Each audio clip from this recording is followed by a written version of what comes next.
Alors aujourd'hui, comment faire pour trouver quels sont les x associés à un y donné dans une fonction partie entière?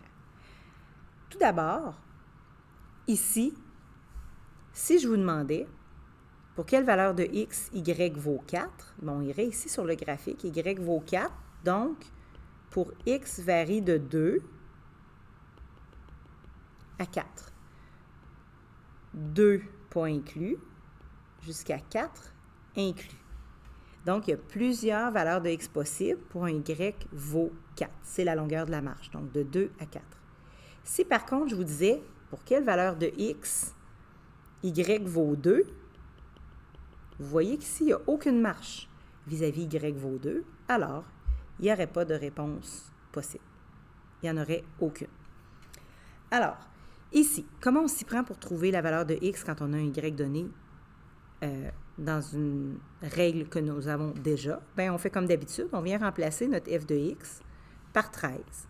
On recopie le reste de la fonction qui nous est donnée et on va voir que ce qu'on a à isoler. Finalement, on cherche justement la valeur du x.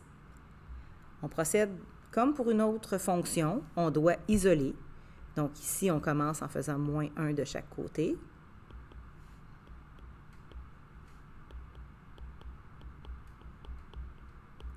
Ensuite, je me débarrasse du moins 2 en divisant par moins 2.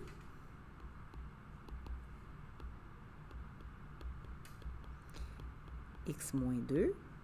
Et là, j'ai une question à me poser.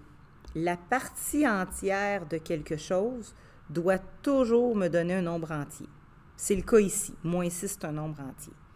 Si, par exemple, j'avais remplacé mon y par 2, j'enverrais tout sur le même côté. Ici, j'arriverais peut-être à 0,2. Alors, c'est impossible. Je ne peux jamais avoir la partie entière de quelque chose égale un nombre décimal. Il faut toujours que ce soit ici un nombre entier, ce qui est le cas.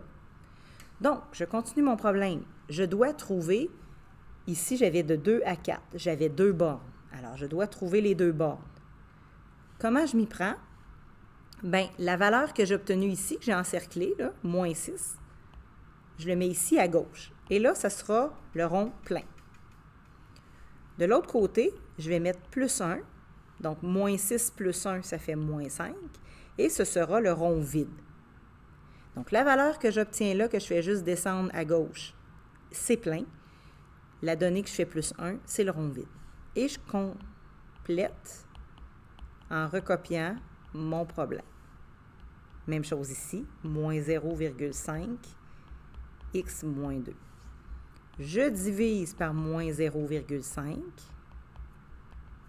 Ça donne 12, qui est égal à x moins 2. Je divise par moins 0,5, qui me donne 10. Et finalement, plus 2 de chaque côté, qui donne 12. Plus 2 de chaque côté, qui donne 14. Ici, je vous rappelle que je suis sur le côté du rond plein. Ici, c'est le rond vide.